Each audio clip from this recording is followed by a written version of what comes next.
श्री स्वामी समर्थ. उद्या 18 जून आहे, तेव्हा 18 जूनला म्हणजे उद्या कुरुपुरुष अमृत योगात येत आहे आणि त्याच्यात त्याचप्रमाणे उद्या विनायक चतुर्थी पण आहे. तेव्हा हा एक मोठा योग जुळून आला आहे. आपण त्या दिवशी भरपूर सेवा करायची आहे.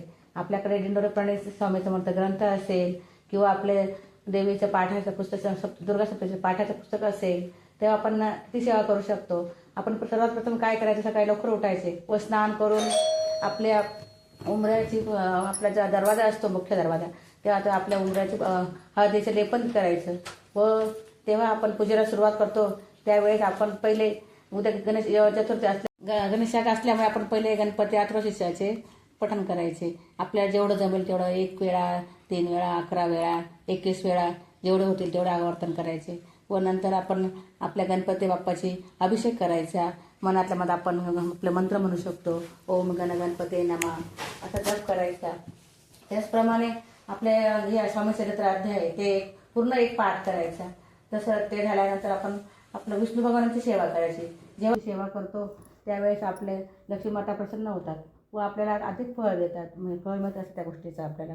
तर आपण महालक्ष्मी मातेचा अभिषेक करायचा आहे. आपल्याकडे जर मूर्ती असेल घरात, देवघरात आपल्या लक्ष्मी मातेची, तेव्हा आपण त्यांच्यावर अभिषेक करायचा आहे. त्याचप्रमाणे श्रीयंत्र असेल आपल्याकडे तेव्हा आपण 99 मंत्रांचा जप करून आणि त्यांच्यावर कुंकुमार्चन करायचं आपल्याला श्रीयंत्रावर.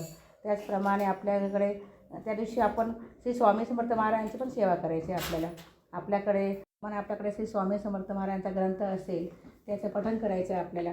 आपल्याकडे स्वामींची मूर्ती असेल आपल्या देवघरात तर त्यांच्यावर अभिषेक करायचा आहे आपल्याला व त्या स्वामीच्या सारामृताचं एक पाठ करायचं आहे आपल्या त्या दिवशी. हा पाठ म्हणजे आपल्या आयुष्यात एक नवीनच ऊर्जा निर्माण करतं आपल्याला. महाराजांचं त्याच्यामुळे शक्ती मिळते आपल्याला एक जीवनामध्ये. म्हणून आपण नेहमी असं एरवी 3 अध्याय वाचत असतो महाराजांचा आपण, पण या दिवशी आपण एक पूर्ण पाठ करायचा आहे. त्याचप्रमाणे आपले काही नोकरीची समस्या असतील त्याच्यामुळे ग्रंथ वाचल्याने आपली समस्या दूर होत असतात व स्वामींची मूर्ती असेल त्यावर पुरुष सूक्ताने अभिषेक करायचा आपल्याला त्या दिवशी व त्यांची षडाक्षरी मंत्र आहे त्याची एक माळ करायची.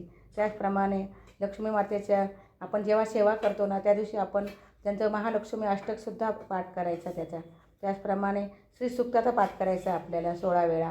त्याचप्रमाणे कनकधारा स्तोत्र आहे ते 1 किंवा 21 वेळा किंवा 11 वेळा त्याचं पठण करायचं आपल्याला व त्याचप्रमाणे विष्णू सहस्रनाम मंत्र आहे ओम नमो भगवते वासुदेवाय नमः. त्याच्यामुळे आपल्या घरात लक्ष्मी स्थिर असते व विष्णू भगवानांचं व लक्ष्मी मातेचं आपल्या घरात स्थान कायम नेहमी असते. त्याचप्रमाणे आपले कुलदेवता असतात तो सुद्धा मंत्र आहे आपल्याकडे ओम ह्रीं क्लीं चामुंडाय विचे. म्हणजे हा मंत्र आपण 108 वेळा जरी पठण केला त्या दिवशी तरी आपले भरपूर फळदायी सेवा ठरते आपली ती. व असं म्हणतात की त्या दिवशी सोनं खरेदी करतात. पण आता या जीवनामध्ये आता सोनं तर खूप भाव वाढला आहे आपल्याला, त्यामुळे आपण सोनं काही खरेदी करू शकत नाही. त्याचप्रमाणे आपण म्हणजे एवढी सेवा जेवढी आपल्याकडे होईल तेवढी आपण सेवा करू शकतो त्या दिवशी. असं म्हणतात की सोनं खरेदी करण्यापेक्षा नसेल होत आपल्याकडं आपण त्या दिवशी श्रीयंत्र कुबेर यंत्र खरेदी करा व आपल्या देवात नसेल तर अवश्य खरेदी करा त्या दिवशी आपण. व तुम्हाला एवढ्या सेवा सांगितल्या तर तुम्हाला जेवढ्या जमतील तेवढ्या करा. शेवटी वेळेचा प्रश्न असतो. आपल्याला जर वेळ असेल तर आपण करू शकतो, नाही जमलं तर आपले साधे स्वामी समर्थ महाराजांचे षडाक्षरी मंत्र जप करा व आपल्या देवीचा 99 मंत्र जप करा. काही सेवेमध्ये काही चुकलं असं सांगताना माझ्याकडनं तर क्षमा असतात. श्री स्वामी समर्थ. श्री स्वामी समर्थ. मित्रांनो, ही माहिती तुम्हाला कशी वाटली ती मला कमेंट करून सांगा आणि माझ्या यूट्यूब चॅनलला इंस्टाग्राम पेजला सुद्धा फॉलो करा आणि यूट्यूबला सबस्क्राईब करा, लाईक करा, शेअर करा आणि कमेंट करायला विसरू नका. श्री स्वामी समर्थ.